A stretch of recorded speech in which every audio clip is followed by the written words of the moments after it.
बच्चों, आज हम पढ़ने वाले हैं B pharm third semester physical pharmacy का एक टॉपिक जिसका नाम है सरफेस एंड इंटरफेशियल फिनोमेनन, जिसमें हम सरफेस टेंशन वगैरह देखेंगे।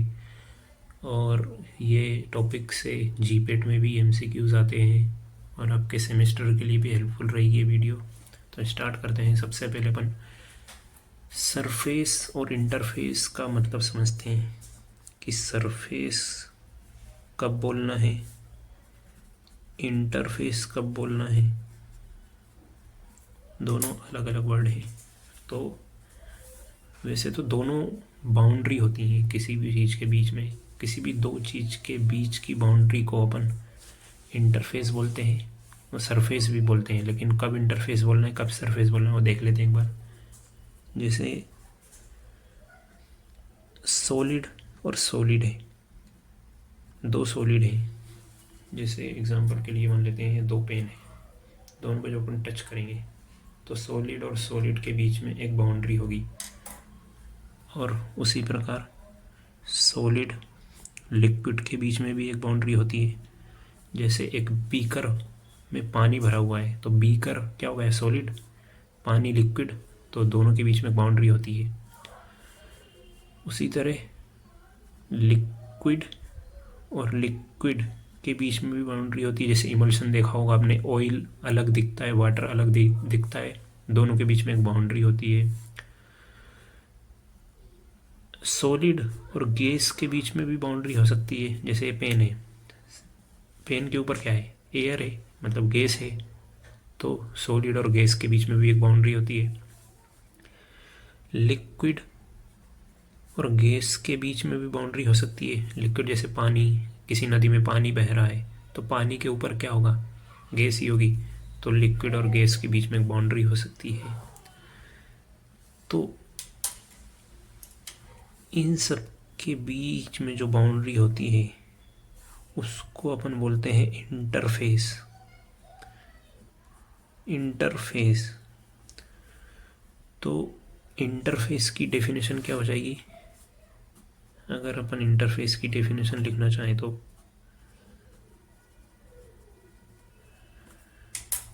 इंटरफेस इज द बाउंड्री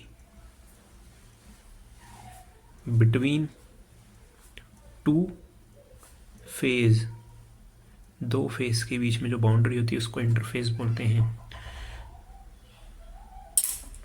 वो सॉलिड सॉलिड के बीच में हो, सॉलिड लिक्विड के बीच में हो, या लिक्विड लिक्विड के बीच में हो, सॉलिड गैस के बीच में हो, या लिक्विड गैस के बीच में हो। तो सर फिर सरफेस कब बोलेंगे, तो अपन सरफेस बोलेंगे जब एक फेज गैस हो। जैसे ये वाला एग्जांपल, सॉलिड गैस, इसके बीच की बाउंड्री को अपन सरफेस बोलते हैं और उसको अपन इंटरफेस भी बोल सकते हैं। लिक्विड गैस, एक फेज गैस है, इसको भी अपन सरफेस बोलेंगे, उस बाउंड्री को।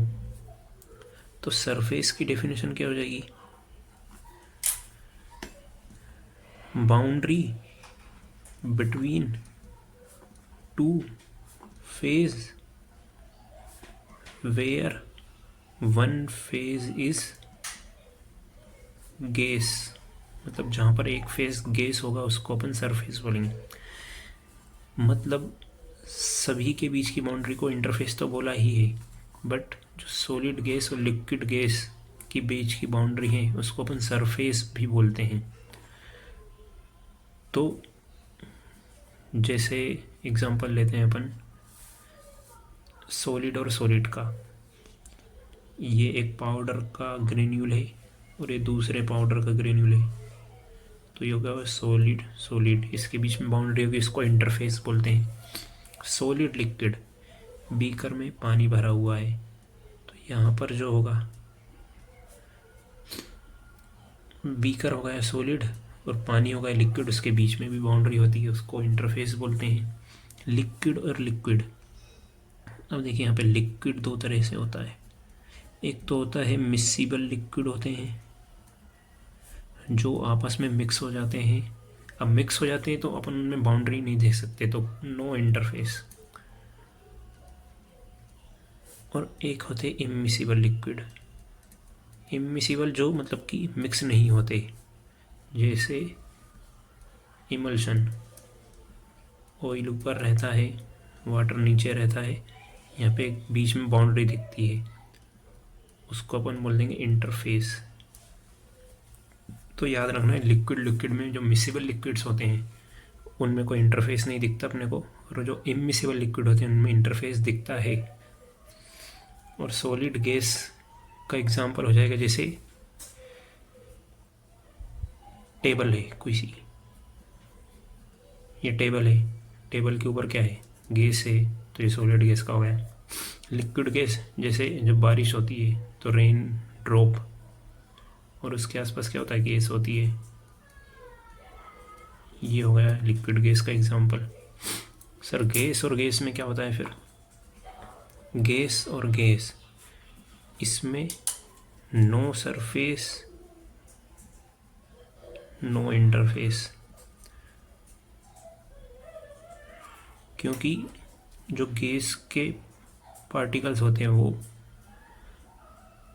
रैपिड मूवमेंट शो करते हैं, मतलब कि इधर उधर भागते रहते हैं, और जो गैस के पार्टिकल्स होते हैं वो जो गैस के पार्टिकल्स होते हैं वो रैपिड मूवमेंट दिखाते हैं, मतलब इधर उधर भागते रहते हैं और ईजीली मिक्स हो जाते हैं, तो जिसके कारण अपने को बाउंड्री नहीं दिखती, तो इसलिए इसमें अपन इंटरफेस और सरफेस नहीं बोलते। अब एक line, all surface are interface, ये देखिए all surface are interface, SIF, all surface are interface. तो जैसे ये सरफेस यहाँ पे दो ही थी, इस पूरे चार्ट में दो ही जगह अपन ने सरफेस पढ़ा, सॉलिड गैस के बीच में, लिक्विड और गैस के बीच में, तो ये दोनों सरफेस इंटरफेस भी बोल रहे हैं अपन इसको, तो ऑल सरफेस आर इंटरफेस ऐसा बोल सकते हैं। But all interface are not surface, ये उसका उल्टा हो जाएगा, मतलब क्या सारी इंटरफेस को अपन सरफेस बोले थे क्या, नहीं बोले थे, सिर्फ सरफेस दो चीज़ को बोल रहे थे। तो all interface are not surface, ये सरफेस नहीं है, ये भी नहीं है सरफेस, ये भी नहीं है सरफेस, तो ये लाइन याद रखना, इससे क्वेश्चन आते हैं। अब तो ये हो गया अपना सरफेस और इंटरफेस क्या होता है, कब सरफेस को इंटरफेस बोलना है। अब दो वर्ड्स और आते हैं, एक होता है क्या, अडहेसिव फोर्स, एक होता है कोहेसिव फोर्स। ये जो दोनों फोर्स हैं ये दोनों क्या है, इंटरमोलिकुलर फोर्स हैं।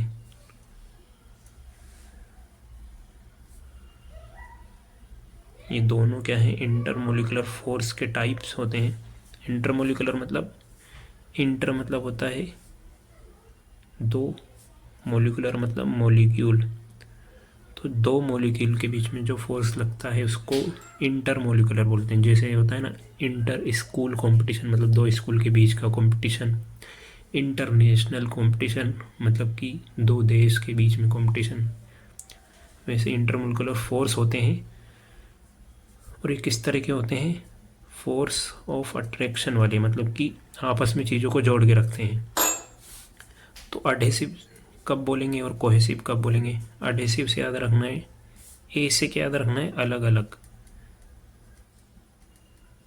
तो फोर्स बिटवीन डिफरेंट मोलिक्यूल, मतलब अलग अलग मोलिक्यूल में जो फोर्स लगता है वो अडहेसिव होता है। और कोहेसिव क्या हो जाएगा, फोर्स बिटवीन सेम मोलिक्यूल। तो ये हो गया अडहेसिव फोर्स और कोहेसिव फोर्स की डेफिनेशन। तो हमने क्या देखा कि इंटरफेस की क्या डेफिनेशन होती है, सरफेस की क्या डेफिनेशन होती है, ऑल सरफेस आर इंटरफेस ही याद रखना है। अडेसिव कब बोलेंगे, जब अलग अलग होंगे, मतलब अलग अलग मॉलिक्यूल के बीच में जो फोर्स लगेगा उसको adhesive force. Cohesive force same molecule के बीच में, जैसे एग्जांपल, जैसे अडेसिव का एग्जांपल लें तो ये जैसे बीकर है उसमें वाटर है, तो वाटर और बीकर दोनों अलग अलग मॉलिक्यूल हो गए, इनके बीच में जो फोर्स होगा वो अडेसिव फोर्स होगा, अडेसिव। अब जैसे सेम मॉलिक्यूल के बीच में ले, तो जैसे एग्जांपल के लिए लेते हैं अपन, ये बीकर है, इसमें ही वाटर था। अब जैसे यहाँ पे एक वाटर का मॉलिक्यूल है और यहाँ पर भी एक वाटर का मॉलिक्यूल है, तो ये दोनों आपस में सेम मॉलिक्यूल है, तो कोहेसिव लग रहा है यहाँ पे। और यहाँ पर देखा जाए तो अडेसिव, क्योंकि बीकर आ जाता है फिर यहाँ। तो ये हो गया अपना बेसिक। अब अपन बात करेंगे सरफेस टेंशन के बारे में और इंटरफेशियल टेंशन के बारे में। चलिए स्टार्ट करते हैं। तो सरफेस टेंशन क्या होता है वो समझते हैं अपन सबसे पहले।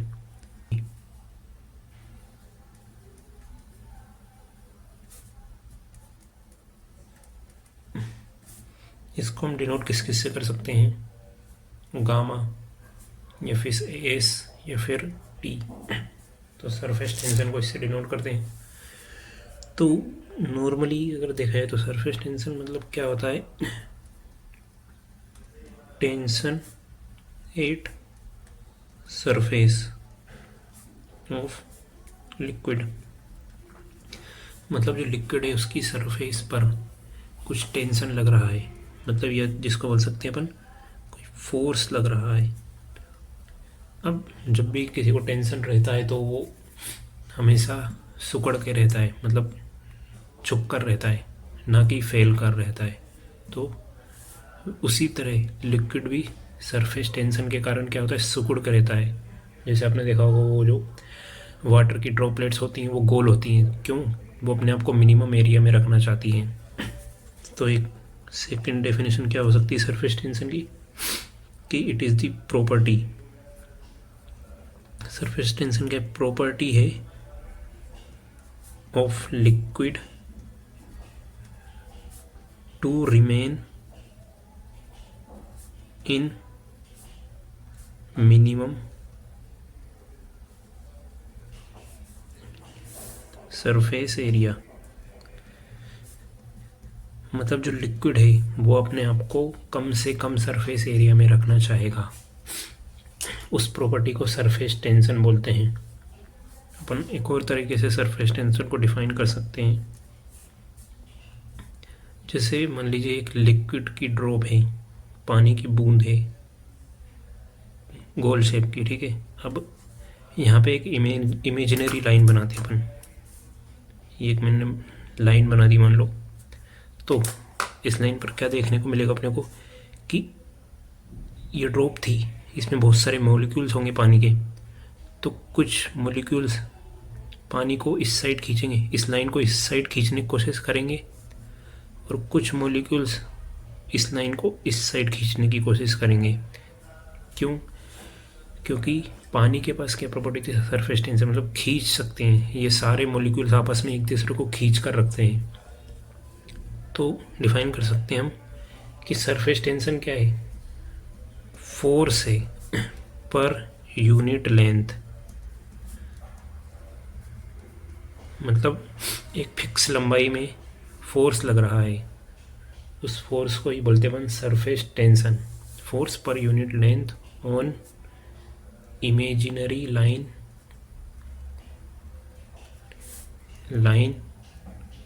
पर फोर्स लग रहा है, और ये जो फोर्स है ये परपेंडिकुलर होता है टू इमेजिनरी लाइन।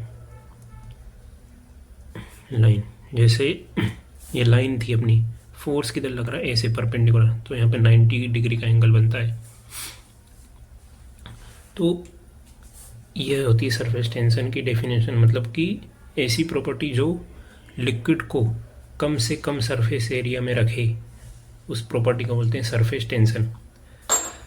अब जैसे एक एग्जांपल लेते हैं,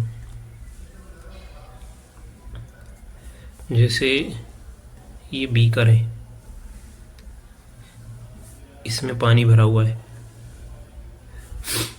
अब पानी हर जगह, जैसे अपन मॉलिक्यूल लेते तो एक पानी का मॉलिक्यूल मान लो ये ले लिया अपन ने सरफेस वाला, और एक पानी का मॉलिक्यूल मान लो यहाँ पे ले लिया है बल्क वाला। ये क्या हो गया, सरफेस मॉलिक्यूल, सरफेस पर है, और ये क्या हो गया, बल्क, बल्क मॉलिक्यूल। अब क्या होता है कि ये वाला मॉलिक्यूल है, इसके आसपास में भी पानी के मॉलिक्यूल होंगे, इसके पास में भी पानी के मॉलिक्यूल होंगे, और ऊपर क्या होगा, गैस है क्योंकि खुला एरिया है, ऊपर गैस रहेगा। ठीक है, तो क्या होता है कि ये वाले मॉलिक्यूल खींच कर रखते हैं, खींचने की कोशिश करते हैं, इस वाले मॉलिक्यूल को आपस वाले मॉलिक्यूल खींचने की कोशिश करेंगे सरफेस टेंशन के कारण, और ये वाले मॉलिक्यूल भी खींचने की कोशिश करेंगे, और ऊपर भी फोर्स लगता है लेकिन वो बहुत नेग्लिजिबल रहता है, मतलब बहुत कम रहता है, तो उसको अपन जीरो की तरह मान सकते हैं। और तो जो सरफेस की बात करें अपन, तो सरफेस पर कोहेसिव फोर्स ज़्यादा होता है देन अडहेसिव फोर्स, मतलब कि जो कोहेसिव फोर्स, ये जैसे ये वाटर का मॉलिक्यूल है और ये मॉलिक्यूल, ये आपस में सेम मॉलिक्यूल है, तो इसमें लग रहा है कौन सा, कोहेसिव फोर्स, मतलब जो लिक्विड के बीच में लग रहा है कोहेसिव फोर्स। और एडेसिव कौन सा हो जाएगा, जो इस वाटर के मॉलिक्यूल और गैस के बीच में जो फोर्स लग रहा है उसको बोलेंगे एडेसिव फोर्स, मतलब जो लिक्विड और गैस के बीच में लग रहा है। तो कोहेसिव फोर्स बहुत ज़्यादा होता है, जिसके कारण क्या होता है, ये जो पानी का मॉलिक्यूल है ये अंदर की तरफ मूवमेंट शो करता है। जैसे नेट इफेक्ट की अगर हम बात करें, एट सरफेस मॉलिक्यूल, जो मॉलिक्यूल सरफेस पर था उस पर नेट इफेक्ट क्या आएगा कि जो सरफेस का मॉलिक्यूल है वो मूव करेगा टुवर्ड्स बल्क मॉलिक्यूल, मतलब कि ये वाला जो मॉलिक्यूल है ये मूव करेगा अंदर की तरफ, और ये जो बल्क वाले मॉलिक्यूल था इस पर तो हर जगह सेम फोर्स लग रहा है, तो इसका नेट इफेक्ट क्या आएगा, या बोल सकते हैं नेट फोर्स कितना होगा, जीरो के बराबर होगा, क्योंकि सारी डायरेक्शन में सेम फोर्स लग रहा है तो वो कहीं नहीं जा रहा। लेकिन सरफेस के मॉलिक्यूल पर जो नेट फोर्स है वो जीरो के बराबर नहीं है, क्योंकि नीचे वाले मॉलिक्यूल उसको खींच रहे हैं, ऊपर कोई मॉलिक्यूल है नहीं उसको खींचने के लिए, इसलिए वो नीचे जाता है। अब ये इस खिंचाव के कारण जो मॉलिक्यूल होता है वो क्या हो जाता है, कॉन्ट्रैक्ट हो जाता है, मतलब सिकुड़ जाता है, और इस मतलब कॉन्ट्रैक्ट मतलब सिकुड़ जाना है, इसी प्रॉपर्टी को तो अपन सरफेस टेंशन बोलते हैं। तो ये एग्जाम्पल था। अगला एग्जाम्पल, जैसे जो लिक्विड की ड्रॉप होती है, लिक्विड ड्रॉप बोल दो या पानी की ड्रॉप जैसे, तो वो स्फेरिकल शेप में क्यों होती है, स्फेरिकल शेप होता है उनका ड्यू टू सरफेस टेंशन। क्यों, क्योंकि सबसे मतलब ये स्फेरिकल शेप ऐसा शेप है जिसमें सबसे कम एरिया होता है, जैसे एक होता है ट्रायंगल, रेक्टेंगल, सिलेंडर, और एक होता है स्फेयर। तो सबसे कम सरफेस एरिया किसका होता है, स्फेयर का, इसीलिए सारे लिक्विड स्फेरिकल शेप में आना चाहते हैं। अब इसका अपन एक और एग्जांपल ले सकते हैं, जैसे आपने एक वायर को गोल रिंग जैसा बनाया, वायर को गोल रिंग जैसा बनाया और उस पर एक धागा डाल दिया, जो सुई धागा वाला जो धागा रहता है बिल्कुल पतला सा, उसको ऐसे रेंडम शेप में उसको उस पर डाल दिया, तो जो रिंग बनाई थी आपने पहले, तार की एक वायर की रिंग बनाई और उस पर सोप का सॉल्यूशन लगा दिया। सोप सॉल्यूशन लगाया तो सोप की फिल्म बन जाएगी उस तार पर। फिर जब अपन वो हवा मारते हैं तो वो बबल्स बनते हैं, उसी तरह से। तो आपने क्या किया, उस पर एक धागा लगाया। अब इधर भी फिल्म है और ये इधर भी फिल्म है सोप की, सोप सॉल्यूशन की। तो जब मैं इधर पिन से एक होल करूँगा तो ये वाली फिल्म टूट जाएगी। जब एक पिन से होल किया तो वो फिल्म टूट गई, फिल्म ब्रेक, और जो धागा था वो किस शेप का हो जाएगा, बिल्कुल गोल शेप का बन जाएगा। और बाहर वाली फिल्म तो वैसी की वैसी ही रहेगी, क्योंकि बाहर वाली फिल्म पर अपन ने पिन नहीं लगाई। अब ये इस तरह से था ये धागा, और गोल शेप पकड़ लिया। क्यों? क्योंकि इधर जो फिल्म पर वाटर के मॉलिक्यूल थे वो इस धागे को अपनी तरफ खींचना चाहेंगे। ये जैसे ये धागा था, इधर फिल्म थी, जैसे ही अपन ने पिन से इसमें होल किया तो वाटर के मॉलिक्यूल इस धागे को खींचने की कोशिश करेंगे सभी डायरेक्शन से। क्यों? क्योंकि वाटर के पास क्या प्रॉपर्टी होती है, सरफेस टेंशन की, मतलब कि सारे मॉलिक्यूल्स को वो खींच के रखता है, इसलिए ये धागा स्फीयर शेप का हो जाता है। इसी लिक्विड में सरफेस टेंशन के कारण मॉलिक्यूल्स आपस में एक दूसरे को खींच कर रखते हैं या सबसे कम एरिया में रहना चाहते हैं। अब इसका एक और एग्जांपल ले सकते हैं अपन। जैसे आपने एक वायर लिया, वायर को इस शेप में रखा, तीनों साइड से, इस साइड से ओपन है और ये वायर इतना फिक्स्ड है, मतलब इसको हिलाना नहीं है किधर भी। अब इस वायर के ऊपर अपन ने सोप की फिल्म चढ़ा दी, सोप सॉल्यूशन की फिल्म चढ़ गई, और आपने यहाँ पर एक और वायर लगा दिया पतला सा। अब होगा क्या,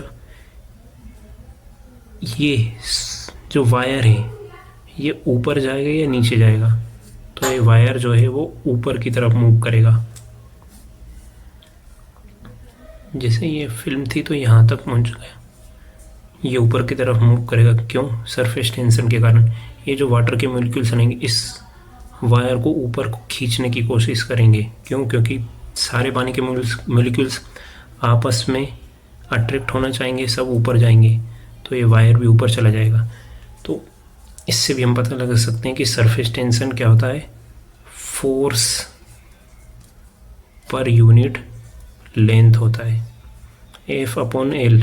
2L इसलिए लिखा क्योंकि ये देखिए फोर्स इधर लग रहा है, ये फोर्स, L लेंथ हो जाएगा इधर इतना, इस वायर का इतना लेंथ, और पीछे साइड भी तो सरफेस ही रहता है। जब इस वायर को अपन पीछे साइड से देखेंगे उधर भी एक सरफेस रहेगा, तो इसलिए अपन लेंथ को 2 टाइम्स लेते हैं। तो ये सरफेस टेंशन का फॉर्मूला बन जाता है, गामा = F/2L।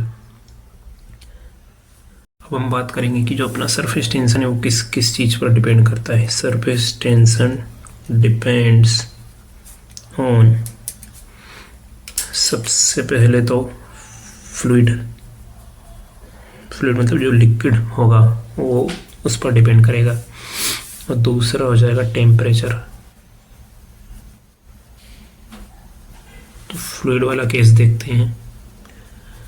जैसे एग्जांपल के तौर पर आप जब भी कपड़े धोते हैं आप, तो अगर सिर्फ नॉर्मल पानी से धोएंगे तो इतनी आसानी से वो साफ़ नहीं हो पाते हैं। क्यों? क्योंकि वाटर के पास सरफेस टेंशन का प्रॉपर्टी होता है, और वाटर जो है वो ड्रॉप फॉर्म कर लेगा, इतना मतलब पोर्स तक नहीं पहुंच पाता। जैसे मान लो ये अपना क्लॉथ है, क्लॉथ में छोटे छोटे पोर्स होते हैं।